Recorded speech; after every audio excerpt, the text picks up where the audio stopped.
Famous trials. What's the first one that comes to mind? First famous trial that you think of? OJ. You knew that one had to make the list. I think it was one of the first nationally televised. There was one that was before that was in the 70s, but they didn't have nearly the outlet coverage. So O.J. Simpson became the biggest one that most recall. And besides, not many of us were alive for the previous ones. Okay? Any others? Salem witch trials. Okay? One of the things we know about these trials is you get to hear all the details, right? You can tune in. You can watch. One that's really big in the news around here, the Roberson trial. People are talking about that one a lot. Even Dr. Phil decided, hey, I'm now an expert on all things. I'm going to weigh in on this. You know, like, hey, I got to give my 2 cents. Apparently his show's ratings aren't doing what they used to, so he's got to find other outlets, right? Like, no, it's this picture, right? Everybody has a comment. Everybody wants to hear it. We all want to make our own decisions. We want all of the information. And then we feel justified that our decision was the right decision because, well, obviously because, well, we're us and we're right. Whether we actually have all the details or not. When you begin looking at Luke's account, I'm recounting that Luke is writing to a group of people who are skeptics, who didn't grow up Christians, who didn't grow up, most of them even knowing what any of the Jewish faith was all about. The original people who would have seen this are most likely in Asia Minor, which we know as Greece and Turkey, which means they have no clue of anything in like that place called Israel or that place called Jerusalem. To them, that's like talking about some backwoods place in Alabama that nobody's heard of. It's not a centralized city. It's not something people know about. If anybody knows about it, something happened there, but we don't know. We don't care. And so if you are trying to tell someone that they have this pantheon of deities that they've been following, that there's this one guy, his name is Jesus, and you need to follow him because he changes your world, he changes your life, and he loves you so much. Unlike any of the other gods that's out there, he's the one true one. Yeah, what happened to him? He died. What?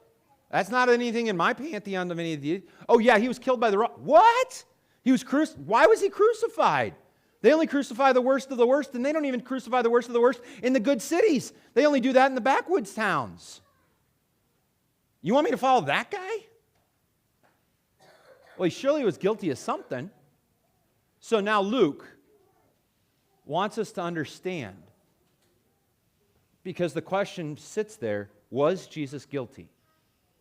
And if he wasn't guilty, who's responsible? Why was he crucified?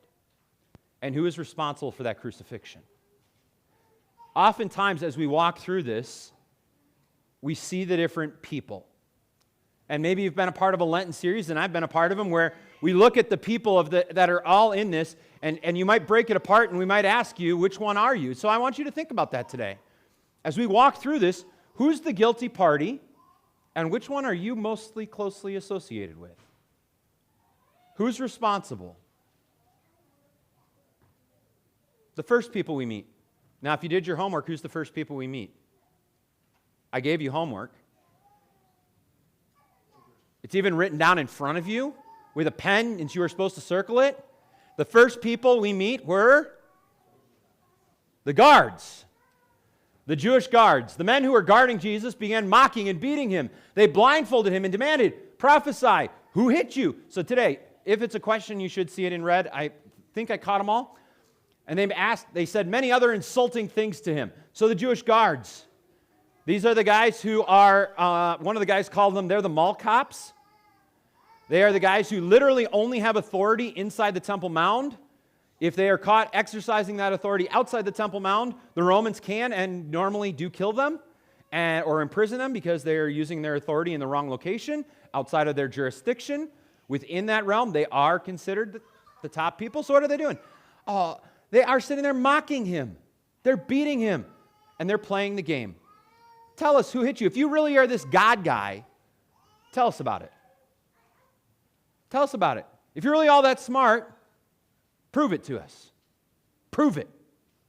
You know people who are like that, right? The prove it people. Show me it. You have to prove you are him. Prove you are right.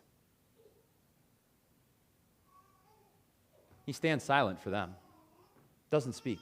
Next group, the religious leaders. At daybreak, the council of the elders of the people. This is the Sanhedrin. This is the 70. You would have Pharisees, Sadducees, teachers of the law. These are the group who, they don't get along for anything except one thing and one thing only. What is the only thing this group ever agrees on? Jesus has to go. These guys are arch enemies. They hate each other. But they agree on one thing. Jesus has to go. So they have a trial. The chief priests and teachers of the law met together and said Jesus was led before them. If you are the Messiah, tell us. It's not really a question, but it is. If you're this Christ, you've got to tell us. They're trying to bully him. We are the religious establishment. You tell us this, or we are convicting you. Tell me, are you real? Prove it to me. What do you notice as Jesus answers? Well, if I answered you, if I told you, but you won't believe it. You won't get it. You won't understand it. You know people who are like this. They ask all the questions. They're the ones who are vehemently opposed to your faith. They're the ones who question everything, who challenge you, but they truly want no answer. You could give them every perfect answer in the book that there was, and they would spend their time rejecting it. No answer's good enough. Jesus says, guess what? You have those people. If that's what they're going to do to me, if they're going to beat me, mock me, and if you have these people who are highly religious, highly moral, highly brilliant, executive level leadership style, and they're not going to listen, guess what? Don't feel bad when they don't listen. But, most important word in the Bible is why? Because it always transitions you to the next key phrase. You won't believe, but I'm going to tell you. Every time you see it, it is a word that is saying, this is for your attention's sake. Pay attention closely. From now on, the Son of Man will be seated at the right hand of the mighty God. He's saying, you want to bully me? You're saying, you're demanding that I tell you who I am? You're trying to use your power and authority as a religious leader to force me to say something that you're not going to believe anyways. Well, here's the deal, folks.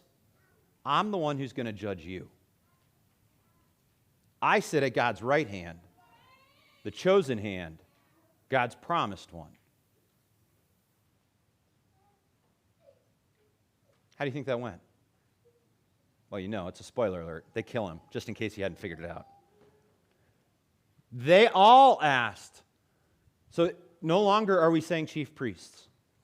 No longer, from this point forward, Luke shifts all language. He no longer calls out individuals, with the exception of Herod and Pilate, because of their office. Spoiler alert, 2 people coming are Herod and Pilate. But otherwise, he only uses the plurals. They all, referring to the council, referring to this group. Are you then the Son of God? He replied, you say that I am. I am. That sounds familiar. Where have we heard that before? Old Testament. Some of you remember that story from when you were a kid and you went to a Sunday school somewhere and they had that red fiery bush and that bush was talking and that fiery bush said, I am who I am. When everybody asks, who are you? Say, I am who I am. God's name for himself is the verb to be, as in always present. So when you see L-O-R-D in the Old Testament, what we know as capital L-O-R-D if you have your NIV Bible, that literally in the Hebrew is the verb to be. I'm present. I am. I am who I am. I am the Lord. I am who I am. He uses their own words against them. And their response, why do we need any more testimony? Why do we need to hear anything else? He's convicted himself. So, what do? The whole assembly. Now they've gathered a crowd. Not just them, the council, they've now gathered the crowd around them. They've now gotten supporters, and they lead them all off to Pilate. Now, if you've studied Luke with us, what has Luke painfully been very clear about the entire time through his whole message? What are the charges that Jesus is charged with? Subverting the nation.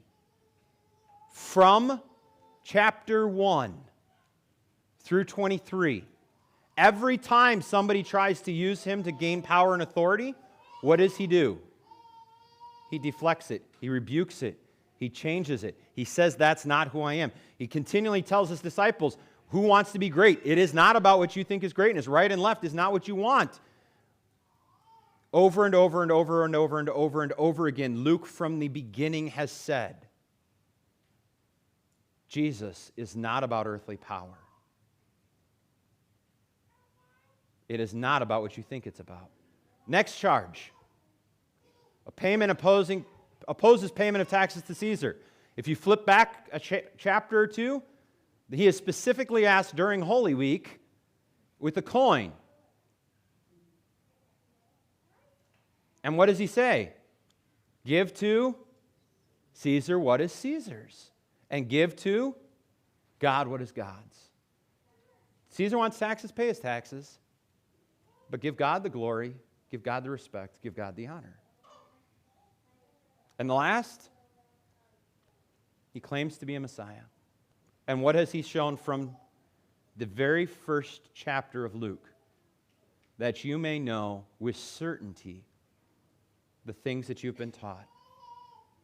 That he is the Savior. The very first thing proclaimed, the Savior will be born to you. He is the Son of God. The entire gospel account, the entire message that Luke writes, has been spent showing you how Jesus does not do the first two. And the only thing he truly is guilty of is the last one. And as you look at who is guilty, who is responsible for the unjust justice, he wants you to know through his entire account, the innocence of Jesus is completely on display and testified to by many. But they insisted. But. They knew this, but they insisted.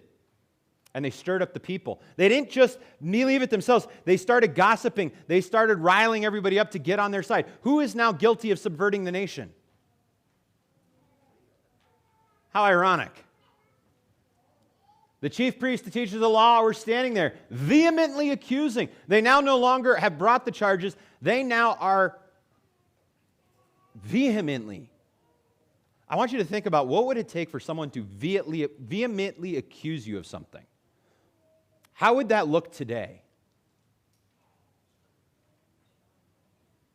Right? Like, some of you are now playing it and you're like, well, half those words we probably shouldn't say here. Because that's about the only way, like that's what's considered vehement today. You must use massive amounts of profanity and derogatory terms.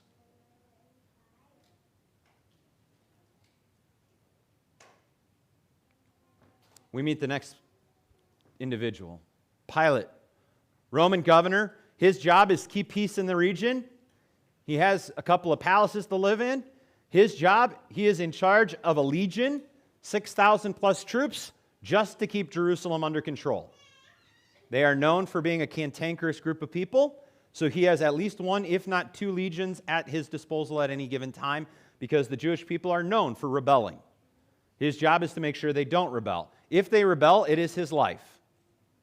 That is what is on the line for him. He asked Jesus, "Are you the king of the Jews?" So what are we seeing here? What is the only accusation that can stand? Yes, I am the king of the Jews.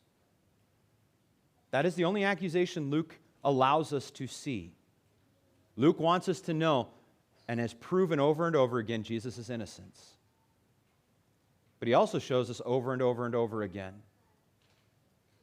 who's responsible. Pilate announces, I find no basis for the charge against him. So who's ultimately going to crucify him? Pilate. Who's the guy who over and over again says, I have no charge against him? Pilate. The guy who knows the truth, who knows it, who in some ways some have said probably believes that Jesus may actually be a son of a deity, is actually afraid of him, understands what his actual role is, but he's more afraid of the people than he is of Jesus. Sound familiar? I know it. I know the truth. Maybe this isn't the right place to say it. So he sends him to the lower court of Herod. If a judge doesn't want to make a decision because it could go poorly for him in his next election, he will often kick it down to a lower court. That's what he does. He kicks it down to Herod. Herod, what does Herod want? Herod's like, dude, I just want to see the guy do some miracle. I hear the guy is a magician. I just want to see him do some tricks. And Herod is still up because Herod is a partier. Herod likes to party. And Herod is still partying. So Herod is up very early in the morning finishing his party. Oh, Jesus is here. Let's see if he can do some magic tricks for my party. And then he puts him and dresses him up as a court jester would and sends him back. That's his picture of what Jesus is to him. I want a great magician who does what I want when I want, kind of like using a vending machine. Oh, you're here. I put the money in, I push the button, you do what I want, and then I'm happy. And when I don't get what I want, he dresses him up, he mocks him, and sends him on his way. And sends him back. Herod says he did nothing wrong. Have you caught the theme? What is Jesus guilty of? Nothing. Pilate said to them, you've brought me this man who was inciting the rebellion. I have examined him. No basis for the charge against him. He has done nothing to deserve death. Nothing, nothing, nothing. He wants to appease them. He tries to appease them again. He wants to release him. Again and again, he knows the truth. But he doesn't want to stand up for the truth. And we are now introduced to a new group. A group that up until this point has only ever been pro-Jesus. The crowd. This is the first time in the entire gospel where the crowd is not for Jesus. Every time you've met the crowd up until this point, religious leaders, everybody else is against him, but the crowd loves him, so nobody touches him. It is only in the final hours that the crowd itself turns. And who ultimately is calling for his crucifixion? The people. And then you meet this character Barabbas, whose name is Son of the Gods. That's what Barabbas means. Son of the deities. There's some irony in that, right? He who is charged with insurrection and murder, Barabbas, son of the deities, son of God, is released. The crowd cry, crucify. Pilate, what crime? I want to know. You want to kill him. What crime? Nothing. Crucify. Louder. Crucify. And Pilate bows out. So, Pilate declares innocent as guilty and guilty as innocent. He takes that man Barabbas, releases him, and he issues death sentence for Jesus, whom, by all accounts, is innocent. The unjust justice. So who's responsible for the death of Jesus? I could do like the high school teachers. I could have you all close your eyes, and I'll list them, and you have to raise your hand for which one you think is the one who's most responsible. Do I want to play that game? Who's responsible? Okay. You don't want to claim who's responsible? How about this one? Who do you most closely associate with? Whose attitudes do you most closely reflect? The guards? Mocking? beating. The religious leaders, I don't want to be known as them. But if you're all about you and you're all about, hey, God, I like you and all, but I just want your stuff to fit what I want in my life, and I'm going to claim that I'm your representative. I'm going to claim that I'm the one who speaks for you. I'm going to claim as your leader. I'm the one who's your person, but I'm going to do whatever I want in my own life and still claim that I'm all good with you. That's what the religious leaders are. Herod, I just want God to do some tricks for me. I just want him to fix my problem and do some miracle things so I can get some entertainment, so I can have him do what I want him to do when I want him to do it. How about Pilate? I know the truth, but I don't want to stand up for it. The crowd, you're moved by whatever group of masses you are around. There's a real thing within psychology about group dynamics and mob mentality. The people you associate with, the news you listen to, the people that you listen to on talk radio inform and fill your brain with a mentality to influence you. TikTok, Meta, they've done great science on how can we influence you.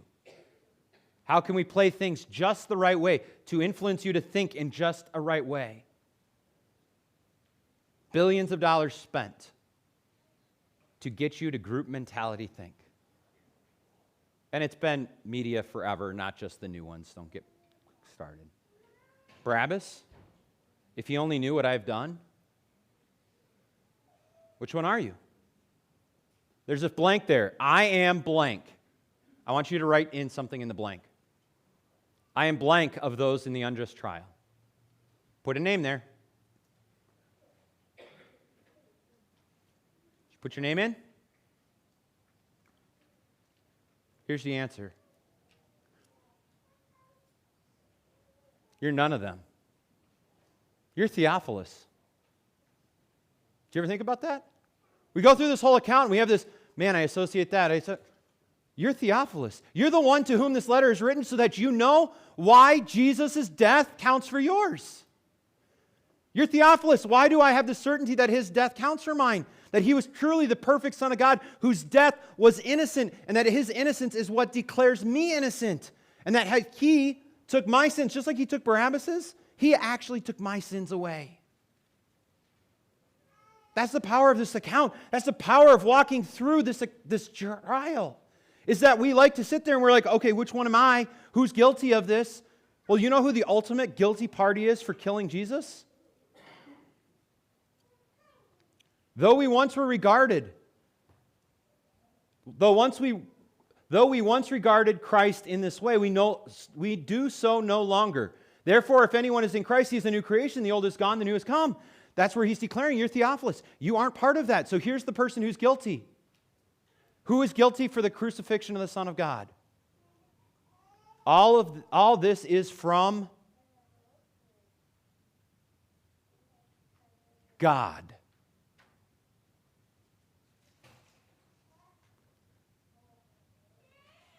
Who's guilty of killing Jesus? God, who reconciled to us, to himself through Christ, and gave us the ministry of reconciliation. He says, I want you to be reconciled with you. I want you to be back with me. I want you to be my child. I want you to live with me. I want you to be with me forever. And so the only way that's going to happen is if I kill my own son. I'm going to orchestrate everything in history so that my son dies. So that you are declared not guilty. So that when you stand on trial before me,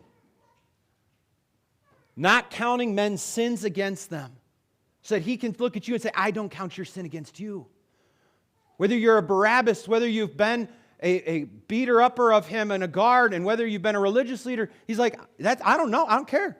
That's who you once were. That's not who you are today. Because he sent his son to die for you. God made him who had no sin to be sin for you. That's why Luke writes it this way. That's why Luke shares this amazing message of over and over again. Who is guilty of all this? God did it for you. Yes, you once were a sinner. Once you were known in that way. We are by nature born in sin. But he says, because of the waters of baptism, because God has redeemed you, because he has made you his own, God does not look at you as a sinner. Never once in the New Testament does God refer to a believer in him as a sinner. He refers to you as his child. He refers to you as one who has sinned, who has fallen, but who is his child. Your identity is not that you are not his. Your identity is that you are his beloved child, loved and held by him. And the crucifixion, the ultimate unjust justice. It is unjust because he had to die. But it is justice because God's law is fulfilled and he loves you. And it's the only way for you to be with him. For Christ's love compels us. Because we are convinced that one died for all, therefore all died. And he died for all, that those who live should no longer live for themselves, but for him who died for them and was raised again. That is the message we have. He's been raised for us, that we live not for ourselves, that we live not in the guilt of today, that we live not in the worries of today, that we don't recount the sins that we've done. We don't sit there and ruminate on how guilty I feel. We sit and we marvel at the unjust justice that God says, you are forgiven. The courtroom is adjourned. And he is waiting to take you to be with him. Talk about an amazing courtroom. You are not guilty. You are forgiven. You are redeemed. Luke writes his gospel so that you and I can share that message with people. Because if you ask somebody, are you a good person or not? Oh, I'm good. Do you do bad things? Yeah. You're known as a sinner. No. I'm a redeemed child of God. I have peace with God, which means I can have peace with you. I can forgive you. I can live alongside you because of what God has done for me. And that's what this unjust trial is all about. His love for you. Amen.